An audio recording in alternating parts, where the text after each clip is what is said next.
কোনো পুত্র কন্যা পুত্র সম্পর্কে কোনো বর্ণনা নেই আছে না। আর এটা প্রথমে কি বলছিল আদিগুরু, আদিগুরু, তাকে আদিগুরু বলা হচ্ছে। শোনো, সেই আদিগুরু মানে যে কাউকে বলেছে জ্ঞান দিচ্ছে সেরকম নয়। এই আদিগুরুটা একটা তত্ত্ব, বুঝতে পারছেন? তো আদিতে যে জ্ঞান দেবে সেই গুরু বলে সেরকম বর্ণনা নেই। তো ব্যাপার হচ্ছে যতগুলি গুরু প্রকট হন তারা হচ্ছে বলরামের কৃপা শক্তির প্রকাশ। তো এইভাবে অনেক গুরু শক্তি তার মধ্যে রয়েছে। তো এইটুকু এইভাবে তেনাকে আদিগুরু বলে বলা হয়েছে। তার একটা কিছুটা পরম্পরা রয়েছে, যেরকম নারায়ণ ব্রহ্মাকে বলেছেন, ব্রহ্মা নারদকে বলেছেন, নারদ ব্যাসকে বলেছেন, বা গীতায় বলছেন ভগবান কৃষ্ণ আমি বিভূষণকে দিচ্ছি, বিভূষণ মনুকে দিচ্ছি, মনু ইক্ষককে দিচ্ছি। এইরকম সেরকম কোনো বর্ণনা নেই। কিন্তু তার গুরুতত্ত্ব সে সবসময় বলরাম তো আমি বলেছি তিনি হচ্ছেন ভগবানের সর্বব্যাপক অবতার, বলা আছে সর্বব্যাপক অবতার।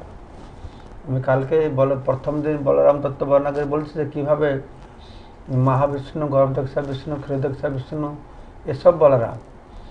তো এই রূপে তারা পরমাত্মা। তো পরমাত্মা বলরামই পরমাত্মা রূপে রয়েছে, তাই না? পরমাত্মা রূপে থেকে তিনি সবাইকে জ্ঞান দিচ্ছেন। তো সেই জন্য তাকে জ্ঞানদাতা ভগবান। তিনি মুখ্য বলবে কি, তিনি পরমাত্মা রূপে প্রতি জীবের হৃদয়ে অবস্থান করছেন। তো সেখানে ভগবান কৃষ্ণ বলছেন সর্বোচ্চ অহং হৃদয় সন্নিবিষ্ট মত স্মৃতির জ্ঞানং অপহরণং চ। আমি প্রতিটি জীবের হৃদয়ে বাস করি, আমার কাছ থেকে স্মরণ বিস্মরণ আর জ্ঞান প্রাপ্ত হয়। সেভাবে ভগবানের এই যে সর্বব্যাপক অবতার বলরাম, যিনি পরমাত্মা রূপে সর্বত্র বিদ্যমান রয়েছেন, পরমাত্মা রূপে জীবের হৃদয়ে অবস্থান করে, তিনি সেইখান থেকে জীবকে জ্ঞান দিচ্ছেন। তো বলাতে সেই ঈশ্বর তত্ত্ব বুঝিবার পারে ঈশ্বরের কৃপা হলে সহজে যাহারে। তো ভগবানকে বুঝতে পারে না, তার কৃপা হলে সে বুঝতে পারবে। সে পরমাত্মা রূপে বলরাম হচ্ছেন পরমাত্মা।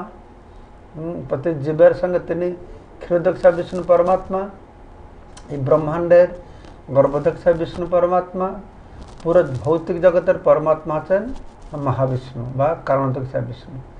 তো এইভাবে তাকে আদি গুরু জ্ঞানদাতা বলে বর্ণনা করা হচ্ছে। ধন্যবাদ মহারাজ। বলরাম হচ্ছেন আমাদের আদি গুরু, সেই তত্ত্ব আমরা শ্রবণ করলাম। একটি অনুরোধ এসছে, একজন ভক্ত প্রশ্ন করেছেন, হরে কৃষ্ণ মহারাজ প্রণাম নেবেন, আজকের বলরাম বিবাহ লীলা ভীষণ ভালো লাগলো, গতকাল যেটা উনি করেছেন। তো মহারাজ যদি নিত্যানন্দ প্রভুর বিবাহ লীলা একদিন বর্ণনা করেন, গৌতম ভট্টাচার্য বাহির কুঞ্জ, নিত্যানন্দ প্রভুর বিবাহ লীলা। নিত্যানন্দ প্রভু বিবাহ লীলা বর্ণনা করতে হলে সে আরেকদিন আলোচনা করতে হবে। তো নিত্যানন্দ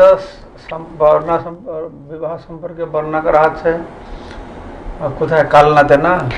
অম্বিকা কালনায় সূর্য সেন, সূর্যদাস পণ্ডিত আর সূর্যদাস সরখেল। তো সূর্যদাসের কন্যা ছিলেন বসুধা আর জাহ্নবা, দুইজন ছিলেন।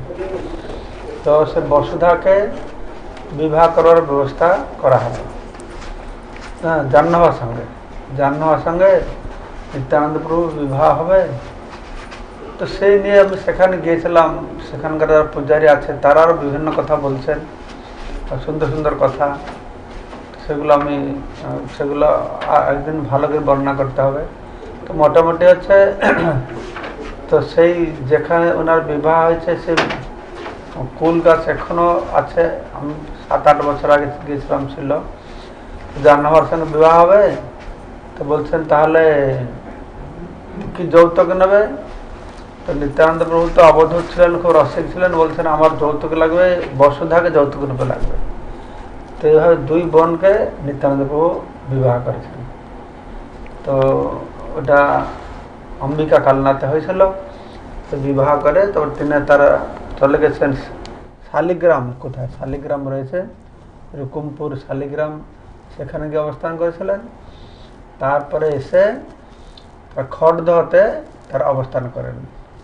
সেখানে নিত্যানন্দের পুত্ররূপে জাহ্নবা মাতা নিত্যানন্দ পুত্র রূপে জন্ম লাভ করেন বীরচন্দ্র প্রভু। তো এইভাবে তার কথা বর্ণনা করা হচ্ছে। হরে কৃষ্ণ। হরে কৃষ্ণ। তো আপনাদের সবাইকে মায়াপুর ধামে স্বাগত। মায়াপুর দর্শনে আসুন। মায়াপুরের পাশেই আছে অম্বিকা কালনা, সেটাও দর্শন করতে যেতে পারেন। অম্বিকা কালনায় সুন্দর বিগ্রহ রয়েছে গৌরদাস পণ্ডিতের ওখানে। গৌরনেতায় বিগ্রহ দেখবেন। এই গৌরনেতায় বিগ্রহ মহাপুরু যখন ছিলেন তখনকার সময় মহাপুরু গিয়ে গৌরদাস পণ্ডিত বাড়িতে ছিলেন নিত্যানন্দবাবুর সঙ্গে। কিছুদিন থাকা পরে তারপর বেরিয়ে যাবে। তো গৌরদাস বলছে, না না তোমরা থাকো, তোমরা যাও না এখনই। মহাপুরু বলছেন যে ঠিক আছে, আমরা তোমাদের সঙ্গে থাকলে প্রচার হবে কি করে, তো আমাদের বিগ্রহ বানাও। তো বিগ্রহ বানিয়ে তুমি রাখো, বিগ্রহ থেকে আমরা অভিন্ন। তখন মহাপ্রভু নিত্যানন্দবাবুর বিগ্রহ বানানো হয়েছে। যখন মহাপ্রভু নিত্যানন্দবাবু ছিলেন তখনকার 3 জায়গায় বিগ্রহ হয়েছে। অম্বিকা কালনায়, আর আপনার বিষ্ণুপ্রিয়া বিগ্রহ বানিয়েছিলেন আরেক জায়গায় কোথায়। তো গৌর নিত্যান্ত বিগ্রহ বানানো হয়েছে। তো মহাপ্রভু বলছেন ঠিক আছে, বিগ্রহ আমার থেকে অভিন্ন, এদেরকে তুমি কাছে রাখো, আমরা যাচ্ছি। তখন গৌরদাস পণ্ডিত বলছেন, ও বিগ্রহ তোমার থেকে যদি অভিন্ন হয়, তোমরা দুজন থাকো, এই বিগ্রহ দুটো যাক। সঙ্গে সঙ্গে গৌর নিত্যানন্দ মূর্তি হয়ে গেছেন, আর বিগ্রহ গৌর নিত্যানন্দ হাঁটা শুরু করেছেন। চলে যাচ্ছে, তখন গৌর, আরে না না না তোমরা দুজন থাকো, এরা দুজন যাক। তারপর তারা দুজন বিগ্রহ হয়ে গেল, বিগ্রহ আবার হাঁটা শুরু করলো। এর 2-3 দিন আরে কে বিগ্রহ কে সত্যি গৌরনীতাই আর বোঝা গেল না। তো তখন সেই গৌরনীতা গিয়ে আপনারা এখনও অম্বিকা কালনায় দেখতে পারবেন। মহাপ্রভু হাতের লেখা সেখানে রয়েছে, তা হস্তলেখা দেখতে পারবেন। আর যে বৈঠা নিয়ে সে গঙ্গা পার হয়েছিলেন, সে বৈঠা দিয়ে গৌরদাস পণ্ডিত বলেছেন তুমি এই বৈঠা দিয়ে ভবসাগর পার হবে, সে বৈঠাও দেখতে পারবেন, মাথাও লাগাতে পারবেন। খুব সুন্দর জায়গা অম্বিকা কালনা, আপনি সেখানে দর্শন করতে যাবেন। জয়। অম্বিকা কালনা দর্শন করতে যাবেন। তো নিত্যানন্দ, ধন্যবাদ আপনি নিত্যানন্দ প্রভু বিবাহ লীলা শ্রবণ করার জন্য, অনুরোধ করার জন্য। মহারাজ আরেকটা অনুরোধ আছে আমাদের, যে আমরা তো নবদ্বীপ ধামে আছি, মায়াপুর ধামে, এবং নবদ্বীপ পরিক্রমায় যাই, সেটা ভক্তরা আসেন দেখেন। কিন্তু এই যে স্থানগুলি আছে অম্বিকা কালনা, কাটোয়া, তারপর ওদিকে শ্রীখণ্ড, বগ্রদ, এই যে জায়গা মায়াপুরের আশেপাশে আছে, সেগুলি সম্বন্ধে অনেক সময় মায়াপুরের ভক্তরাই জানেন না। আর তো এই যে আমাদের অনলাইনে একটা কমিউনিটি তৈরি হচ্ছে, সারা হাজার হাজার লক্ষ লক্ষ ভক্ত, তা আপনি যদি আমাদের নিয়ে চলেন একদিন, আমরা ওইখানে গিয়ে অনলাইনে দেখাতে পারি সবাইকে। আমরা যে নবদ্বীপ পরিক্রমা করি, এটা নবদ্বীপ মন্ডল, আর ওইটা হচ্ছে গৌরমন্ডল। গৌরমন্ডল, হ্যাঁ, বলে যে গৌরমন্ডল ভূমি যেবা জানে চিন্তামণি, তার হয় ব্রজভূমি বাস। এই গৌরমন্ডল ভূমি শাস্ত্রে বর্ণনা করা আছে 168 মাইলস, হ্যাঁ, এর পরিধি। এই সহস্র দল বিশিষ্ট পদ্ম ফুলের মতন। তার কেন্দ্রে রয়েছে এই নবদ্বীপ মন্ডল, এটা 32 মাইল। তার কেন্দ্রে রয়েছে অন্তর্দ্বীপ 10 মাইল। তার কেন্দ্রে রয়েছে মায়াপুর 3 মাইল। তার মধ্যে হচ্ছে যোগপীঠ, যেখানে মহাপ্রভু প্রকট হয়েছেন। তো এটা খুব ভালো হবে আমরা যদি কখনো আমরা ধারাবাহিকভাবে গৌরমণ্ডলের কথা শ্রবণ করতে পারি। তো মহাপ্রভু সেখানে গিয়ে বহু অদ্ভুত অদ্ভুত লীলা তার পার্শ্বদের মাধ্যমে করা হয়েছে।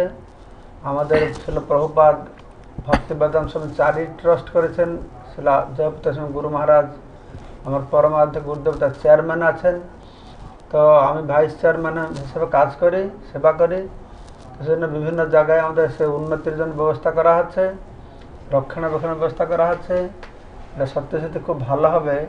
সেই সমস্ত মহাপুরুষের কথা যে আমরা শ্রবণ করি, সেই সমস্ত শ্রীপাঠ মহিমা শ্রবণ করি, খুব ভালো হবে। কোনো সময় ফ্রি সময় দেখে আমরা হয়তো 4-5 দিন গৌরমন্ডল ভূমি শ্রবণ করতে পারি, খুব ভালো। আপনারা যারা যারা আছেন গৌরমন্ডল ভূমি সম্বন্ধে শ্রবণ করতে চান, কমেন্ট বক্সে লিখে জানান, অনুরোধ করুন, মহারাজকে প্রার্থনা করুন, তাহলে অবশ্যই সম্ভব হবে। এটা অনেক অনেক স্থান আছে, এই মায়াপুরের আশেপাশে অনেক স্থান আছে। তারপরে ওইদিকে পুরো গৌরমন্ডল, যে আমরা ভার্চুয়াল গৌরমন্ডল পরিক্রমা করতে পারি মহারাজের কৃপা হলে। তোমার আগে একটা গাড়ি নিয়ে ফটো তুলে রাখবে, হ্যাঁ, তাহলে তারা দর্শনও করতে পারবে, বিগ্রহ দর্শন করতে পারবে, মন্দির দর্শন করতে পারবে, আর লীলা শুনতে পারবে। নৃসিংহ প্রভু ভার্চুয়াল গৌরমন্ডল পরিক্রমার কথা হচ্ছে, ভালো হবে না? ভালো হবে। ধন্যবাদ মহারাজ আমাদের উৎসাহ প্রদান করার জন্য। তো আমরা আরেকটা প্রশ্ন পেয়েছি হাসনাবাদ নামহট্ট থেকে রঞ্জিত মণ্ডল বলছেন, হরে কৃষ্ণ মহারাজ, দণ্ডবোধ প্রণাম। শ্রীচরণে ও শ্রীমৎ ভক্তিপ্রবর্তন স্বামী মহারাজের চরণে অনন্ত কোটি প্রণাম নিবেদন করি। তো মহারাজের মুখ থেকে ভগবানের কথা শুনে আমাদের জীবন সার্থক করতে পারি। তো প্রশ্ন করছে, আমার প্রশ্ন হলো বলরামকে সেবক বলা হয় কেন, ও শ্রীকৃষ্ণের কোন অঙ্গ থেকে তার আবির্ভাব হয়, দয়া করে একটু বুঝিয়ে বলবেন মহারাজ। কোন অঙ্গ থেকে আবির্ভাব হয়তো আমি জানি না, কে যেন কালকে না পরশু বলছিল কৃষ্ণের ডান অঙ্গ থেকে বলরাম প্রকট হয়েছে। আমি তো সেরকম জানি না। ডান অঙ্গ থেকে কৃষ্ণ বলরাম তো অনাদিকাল থেকে রয়েছেন, আর থেকে তিনি ভগবান, তিনিও সেব্য ভগবান। কালকে মহারাজ বলছিলেন সেব্য সেবক ভগবান। আমি যেটা শুনেছি কৃষ্ণ, নরসিংহ, বামন, বলরাম এরা সব সেব্য ভগবান, আর গুরুদেব হচ্ছেন সেবক ভগবান। গুরুদেবকে সেবক ভগবান বলা হয়। তো তিনি ভগবানের প্রিয়। তো বলদেব সেবক নন। সেবক মানে কি ব্যাপারে কালকে সেটা আমি প্রথম দিন বর্ণনা করে বলেছি, একলা ঈশ্বর কৃষ্ণ আর সব ভৃত্য। তো ভগবান কৃষ্ণ দুই প্রকারের অংশ রয়েছে, এটা হচ্ছে স্বাংশ, এটা হচ্ছে বিভিন্নাংশ। আমরা যে জীবাত্মা, আমরা বিভিন্নাংশ। আরও বাকি ভগবান যে অনন্ত রূপে আত্মপ্রকাশ করে তার হচ্ছে স্বাংশ। দুজনেই কৃষ্ণের অংশ। আমরা কৃষ্ণের অংশ, আর অনন্ত ভগবৎ স্বরূপ হচ্ছে কৃষ্ণের অংশ। বলা হচ্ছেন এতে চাংশ কলাপুংস কৃষ্ণস্তু ভগবান স্বয়ং। কৃষ্ণ স্বয়ং ভগবান, আর কেউ স্বয়ং ভগবান নয়। আর সবাই ভগবান, কৃষ্ণ হচ্ছেন স্বয়ং ভগবান। তো বলরাম থেকে শুরু করে সবাই কৃষ্ণের সেবায় থাকেন। অবশ্য বলরাম কৃষ্ণ থেকে অভিন্ন। এই সংকর্ষণ হচ্ছে কৃষ্ণ থেকে অভিন্ন। সেক্ষেত্রে আমি দেখছিলাম যখন ব্রহ্মা সব দেবাদেবীদেরকে নিয়ে গিয়েছিলেন ক্ষীরসাগরে, তখন ভগবান কৃষ্ণ তাদেরকে বলছেন, তখন শুকদেব বর্ণনা করে বলছেন যে কীভাবে বাসুদেব গৃহে সাক্ষাৎ ভগবান পুরুষ পর। বসুদেবের গৃহে সাক্ষাৎ পরম পুরুষ ভগবান প্রকট হবে। আর সেখানে বর্ণনা করা হচ্ছে বাসুদেব কলানন্ত সহস্র বদন স্বরাট অগ্রত ভাবিত দেব হরে প্রিয় চিকিৎসয়া। শ্রীকৃষ্ণের প্রথম অংশ সংকর্ষণ বা অনন্ত, প্রথম প্রকাশ। সেই সংকর্ষণ অনন্ত বলরাম ভগবান কৃষ্ণ থেকে অভিন্ন। তিনি এই জড়জগতের সমস্ত অবতারের আদি উৎস, মানে বলরাম থেকে সব কিছু অবতার আসে। শ্রীকৃষ্ণের আবির্ভাবের পূর্বে এই মূল সংকর্ষণ ভগবান শ্রীকৃষ্ণের সেবা করার জন্য বলদেব রূপে আবির্ভূত হবেন হরে প্রিয় চিকিৎসয়া। হরে ভগবান শ্রীহরি কৃষ্ণের প্রিয় চিকিৎসা, তার আনন্দ বিধানের বাসনায়। ভগবান কৃষ্ণ হচ্ছেন পরম ব্রহ্ম। পরম বলেছে এক অবৈ দ্বিতীয় নাস্তি। এক ব্রহ্ম হচ্ছেন এক, এক অবৈ দ্বিতীয় নাস্তি। তো তিনি এক হলেও নিজেকে বহুরূপে আত্মপ্রকাশ করেছেন। এক অপিসন বহুধা যে বিভাতি।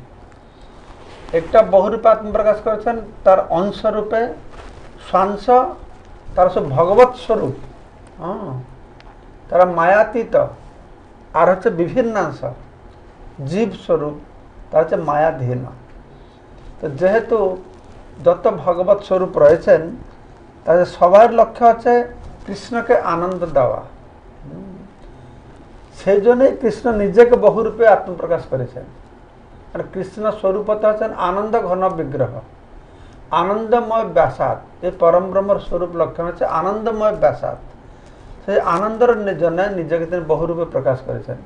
সেই জন্য বলরামকে কৃষ্ণের সেবক বলে বর্ণনা করা হচ্ছে। কিন্তু বলরাম হচ্ছেন কৃষ্ণের সমান। এরকম যেরকম আমাদের গোবর্ধন, গোবর্ধন হচ্ছে হরিবর্জ্য, হরিভক্তবর্জ্য, হরিভক্তের শ্রেষ্ঠ। আর গোবর্ধন কৃষ্ণ, বিষ্ণু তত্ত্ব।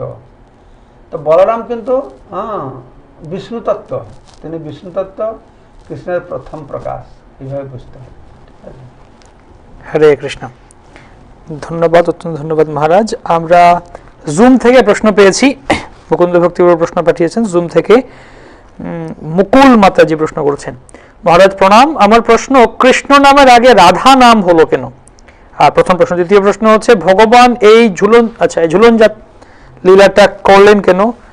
আনন্দ পাওয়ার জন্য না কোনো যুক্তি আছে? আনন্দ পাওয়ার জন্য যুক্তি কি? ভগবান এই লীলা করছেন আনন্দ পাওয়ার জন্য, আনন্দ দেওয়ার জন্য। এই লীলা আজকেও আমরা করছি, আমরা দর্শন করে আনন্দ পাচ্ছি না। ভগবান লীলাতে ভগবান আনন্দ পায় যায় না, ভগবান আনন্দ পান আর আমরাও আনন্দ পাই। আমরা সবাই ভগবান থেকে এইভাবে আনন্দ পেতে থাকি। আর এটা কি বলছে? যে কৃষ্ণ নামের আগে রাধারানীর নাম কেন আসে? তো এই কৃষ্ণ তার শক্তি, এই দুটাকে পৃথক করা যাবে না, বুঝতে পারছেন? কেননা কৃষ্ণ রাধারানীতে তার শক্তি, কি শক্তি? হ্লাদিনী শক্তি। হ্লাদিনী প্রধান স্বরূপ শক্তি, যে কৃষ্ণকে আনন্দ প্রদান করে। এই হ্লাদিনী শক্তির কাজ কি? কৃষ্ণ করায় আনন্দ আস্বাদন, কৃষ্ণকে আনন্দ আস্বাদন করবে, আর করে ভক্তের পোষণ। ভক্তের যে পোষণ করবে, আমাদের ভক্তির পোষণ করবে শ্রীমতী রাধারানী। তো ওখানে বর্ণনা করা হচ্ছে, সেই জন্য বৈষ্ণবরা রাধাকৃষ্ণ, সীতারাম, লক্ষ্মীনারায়ণ, রুক্মিণী দ্বারকাধীশ আদি বিগ্রহের আরাধনা করেন। ঠিক আছে? কেননা এই শক্তির কাছে প্রার্থনা করেন। ভগবানের হাদিনী শক্তি সহ ভগবানের সেবা করার সুযোগ লাভের জন্য বৈষ্ণব ভগবানের শক্তির কাছে প্রার্থনা করেন। রাধা কৃষ্ণ, হে রাধারানী আমাকে কৃষ্ণের সেবায় লাগাও। তো শক্তির মাধ্যমে আমরা শক্তিমান কাছে পৌঁছাচ্ছি। হরে কৃষ্ণ, হরে মানে হরা, রাধারানীর একটা নাম হচ্ছে হরা।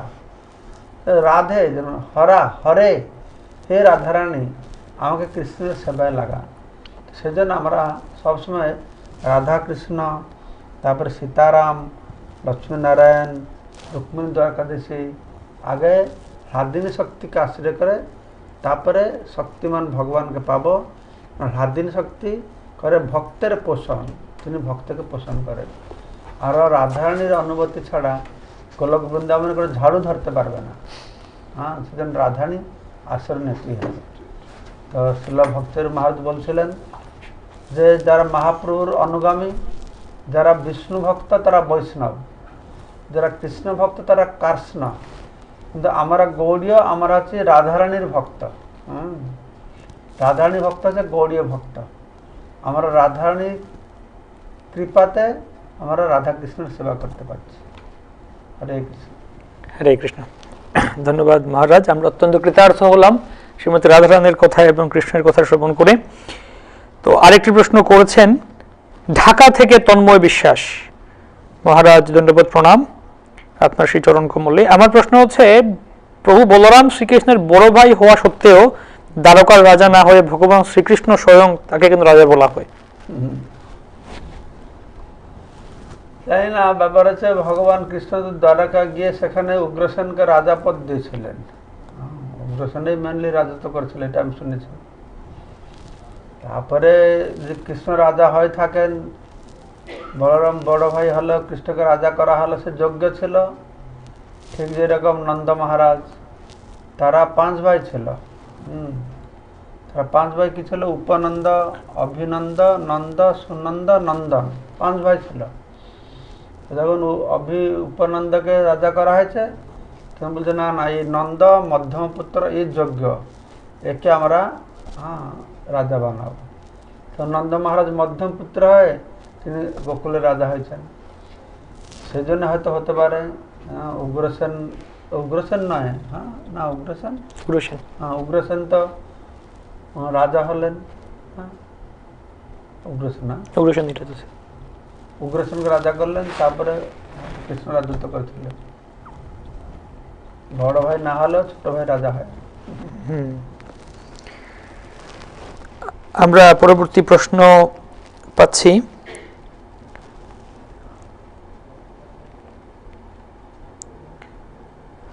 আচ্ছা, একটা প্রশ্ন করেছেন অঙ্কুশ বাজারি, দুর্গাপুর ওয়েস্ট বেঙ্গল থেকে প্রশ্ন করেছেন, হরে কৃষ্ণ ধন্যবাদ, প্রণাম। আমি আগে আমিষ খেতাম, কিন্তু এখন 1 বছর হলো ছেড়ে দিয়েছি, আমি যে এতদিন ধরে আমিষ খেতাম সেই পাপ থেকে কি করে মুক্ত হব? সেই পাপ থেকে মুক্ত হতে হলে ভগবান উপায় দিয়ে দিয়েছেন, সর্বধর্মান পরিত্যজ্য মামেকম শরণম ব্রজ অহম তম সর্বপাপেভ্য মুখ্যসে মাসচ। আমরা যে সব কিছু বর্জন করে ভগবান কাছে শরণাপন্ন হই, তাহলে ওই পাপ থেকে আমরা মুক্ত হতে পারবো। তারপর শাস্ত্রে এটা বলা হয়েছে যে ভগবানের শরণাপন্ন হলে তো আমাদের কর্মফলটা অনেকটা কমে যায়, কর্মফল কম হয়ে যাবে ভগবানের শরণাগত হবে।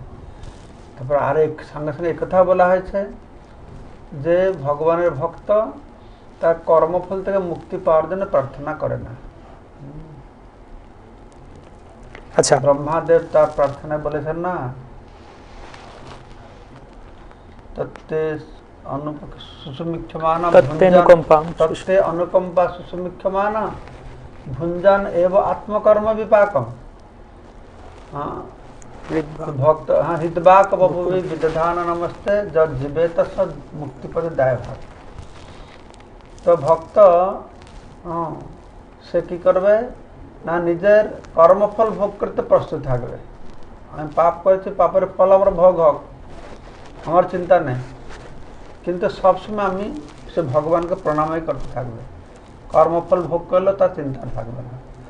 কিন্তু ভগবান পক্ষ থেকে উনি বলছেন যে আমার শরণাগত হবে, আমি তার সমস্ত কর্মফলকে দগ্ধীভূত করে দেবো, এরকম বলা। ধন্যবাদ। আচ্ছা, এখানে একটা কারেকশন, ওনার নাম ছিল অনুষ্কা বাজারি, অঙ্কুশ নয়, দুঃখিত। তো পরবর্তী আমরা প্রশ্ন পাচ্ছি, প্রশ্ন করেছেন পূর্ব মেদিনীপুর থেকে নন্দকুমার, পূর্ব মেদিনীপুরের নন্দকুমার থেকে অশোক কুমার তুং। উনি বলেছেন যে আমার প্রশ্ন হচ্ছে চৈতন্যদেবের কৃপা পেতে হলে আমাদের আগে নিত্যানন্দ প্রভুর কৃপা পেতে হবে, তাহলে আমরা কিভাবে বুঝবো যে নিত্যানন্দ প্রভুর কৃপা পেয়েছি, বা কিভাবে নিত্যানন্দ প্রভুর কৃপা পাবো? নিত্যানন্দ প্রভু আমরা পাচ্ছে কিনা কি করে বুঝবো? নিত্যানন্দ প্রভুকে পেতে হলে নিত্যানন্দ প্রভুকে খুশি করতে হবে, তাহলে তো কৃপা পাবো।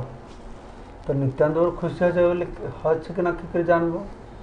না, নিত্যানন্দ প্রভু কৃপা শক্তি শ্রী গুরুদেব, তো শ্রী গুরুদেব যে আমাদের প্রতি খুশি হবে, তাহলে গুরুদেবের কৃপার মাধ্যমে আবার নিত্যানন্দের কৃপা পাবো। নিত্যানন্দ যেরকম নিত্যানন্দের কৃপা হলে মহাপ্রভুকে পাবো, ঠিক নিত্যানন্দকে এমনি পাওয়া যাবে না, প্রথমে শ্রী গুরুদেবের কৃপা লাভ করতে হবে। গুরুদেবের কৃপা লাভ হলে নিত্যানন্দের কৃপা লাভ হবে, নিত্যানন্দের কৃপা লাভ হলে তখন গৌরাঙ্গ মহাপ্রভুর কৃপা লাভ হবে, তবে রাধা কৃষ্ণকে আমরা পাবো। সেজন্য ভগবান আমার উপর সন্তুষ্ট আছে না নেই, এরকম অনেক প্রশ্ন জিজ্ঞাসা করে, কি করে জানবো? তো আমরা জানতে পারবো সাধুগুরু বৈষ্ণবকে আমাদের উপর সন্তুষ্ট আছে। আমার কার্যকলাপ, আমার আচরণ, আমার ব্যবহার, আমার কথাবার্তা দেখে সাধুগুরু বৈষ্ণবের খুশি আছে, তারা কি আনন্দ পাচ্ছে? যে সাধুগুরু বৈষ্ণব আনন্দ পাচ্ছে মানে ভগবান আনন্দ পাচ্ছে। শুধু সাধুগুরু বৈষ্ণব নয়, প্রত্যেকটি জীব যদি আমার দেখে আনন্দ পায়। ভক্তের একটি লক্ষণ আছে, ভক্তের সম্বন্ধে বলা আছে জগৎ প্রিয়নম, যে ভক্ত হবে সারা জগৎবাসী তাকে ভালোবাসবে। কেন ভালোবাসবে? মানে তার থেকে আনন্দ পাবে। তো এটা সবসময় আমাদেরকে খুব পালন করতে হবে যে আমার ব্যবহার, আচরণ, কথাবার্তা, স্বভাব, চরিত্র কি অপর জীবকে আনন্দ দিচ্ছে, সাধুগুরু বৈষ্ণবকে আনন্দ দিচ্ছে, আমি কি তাদের প্রিয় হতে পেরেছি, তাহলে ভগবান আনন্দ পাচ্ছে। আমি তাদের প্রিয় হতে পারি না, কর্কশ কথা বলি, কদর্য ব্যবহার করি, মন ইচ্ছা কাজ করি, আমার আচরণ ঠিক থাকবে না, দাম্ভিকতা থাকবে, তাহলে অবশ্যই সাধুগুরু বৈষ্ণব সাধারণ মানুষ কেউ আনন্দ পাবে না, খুশি হবে না। আর তারা আনন্দ পাবে না, খুশি হবে না, মানে ভগবান আনন্দ পাচ্ছে না, খুশি হচ্ছে না।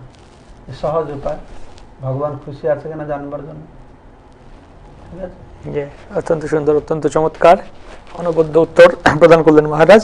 আরেকটা প্রশ্ন যেটা আমাকে আজকেও অনেক ভক্তরা করছিলেন, বা কমন এই প্রশ্নটা আসে, যে এই যে আমরা বলরাম আজকে আবির্ভাব তিথি উদযাপন করলাম, নিত্যানন্দ ত্রয়োদশী বা এরকম, এই যে উপবাস করার পরে অনুকল্প প্রসাদ না অন্য প্রসাদ, এটা নিয়ে বলা হচ্ছে বিষ্ণু তত্ত্বের আবির্ভাব তিথিতে অনুকল্প করতে হয়, আবার কখনো অনুকল্প হয় অন্নপ্রসাদ হয়, এটা নিয়ে কি সিদ্ধান্ত? হ্যাঁ, হরিভক্তি বিলাস অনুসারে বিষ্ণু তত্ত্ব আবির্ভাব তিথিতে অনুকল্প খেতে হয়, একাদশী মতন করতে হয়। জন্মাষ্টমী, গৌর পূর্ণিমা, নিত্যান্ত ত্রয়োদশী, বলরাম, রামচন্দ্র, নরসিংহ ভগবান, বিশেষ করে এগুলি মেন করা হয়। তো কিন্তু প্রভুপাদ যখন আমেরিকায় এগুলো স্থাপন করলে, প্রভুপাদ তখন এগুলো অতটা উপবাস ইন্ট্রোডিউস করেননি। তিনি শুধু গৌর পূর্ণিমা আর আমাদের জন্মাষ্টমী এই দুটো উপবাস ইন্ট্রোডিউস করেছেন অনুকল্পকে থাকার ব্যাপারে। এমনকি নৃসিংহ চতুর্দশীতেও আমরা অনুকল্প খেতাম না। নৃসিংহ চতুর্দশীতে অনুকল্প খাওয়া শুরু হলো যখন নরসিংহদেব এখানে প্রতিষ্ঠিত হলেন, তারপর ভক্তরা আর নৃসিংহ চতুর্দশীর দিন অন্ন খায় না, তারা অনুকল্প করছে। তো ইস্কনে মোটামুটি এখনই গৌর পূর্ণিমা, জন্মাষ্টমী, নৃসিংহ এই তিনটেতে অনুকল্প খায়, আর বাকিতে দুপুর পর্যন্ত উপবাস করে। তো এই নিয়মটাই চলছে। যদি কেউ ব্যক্তিগতভাবে তারা অনুকল্প খেয়ে থাকতে চায়, তারা থাকতে পারে। কিন্তু আমার ব্যাপার হচ্ছে কি, নীতি নিয়ম বিধিবিধান তা আচার্যরা প্রতিষ্ঠা করেন। ভগবান নীতি নিয়ম, কোন নীতি ভগবান ভালোবাসে, কোন নীতিতে ভগবান প্রসন্ন হবে, সেরকম ধারাবন্ধা নীতি নেই। শুদ্ধ ভক্ত আচার্যরা যে নীতি স্থাপন করবে তার অনুগমন একটা ফলো করলে ভগবান আনন্দ পাবে। তো প্রভুপাদ যেহেতু আমাদের অবস্থা দেখে এই তিনটে নিয়ম, তিনটে তিথি ঠিক করে দিয়ে গেছেন, তো আমরা সেটা যদি ফলো করি, প্রভুপাদের পদাঙ্ক অনুসরণ করে, তাহলে আমাদের কোনো অপরাধ হবে না। আর কেউ যদি কারো মন বুঝে না, সে অনুকল্প করবে, তারা করতে পারে, তাদের উপর নির্ভর করে। হরে কৃষ্ণ। আরেকটা প্রশ্ন মহারাজ, যে আমরা দেখি বলরাম আদি গুরু আমাদের, এবং তার বিশেষ ক্রিয়া, কিন্তু তার লীলাটা নিত্যানন্দ প্রভুদের এটা ঠিক যেরকম একটু অবধূত। বলরামজিও যেমন দেখা যায় উনি দুর্যোধনের প্রতি একটু বেশি উনার ফেভার, ওনার একটু কৃপা ছিল। তো সেইটা যদি একটু ব্যাখ্যা করেন, উনি অর্জুনের প্রতি কৃপা না করে কিনা দুর্যোধনের প্রতি একটু বেশি অনুরক্ত ছিলেন। বলরামের মধ্যে নিত্যানন্দের স্বভাব আছে না, যারা খুব পতিত বদমাস তাদের প্রতি বলরাম কৃপা করলো, তাহলে উদ্ধার পাবে কি করে? অর্জুন তো ভালো ছিল, যারা ভালো তারা উদ্ধার পাবে, যারা খারাপ তারা কোথায় যাবে? তাদের প্রতি বলরাম কৃপা করছেন। তারপরে গর্গ সংহিতায় আমাকে পড়তে হবে, আবার আমি কোথায় পড়েছি দুর্যোধনের পূর্ব জীবনের কাহিনী, সে কি নিবাত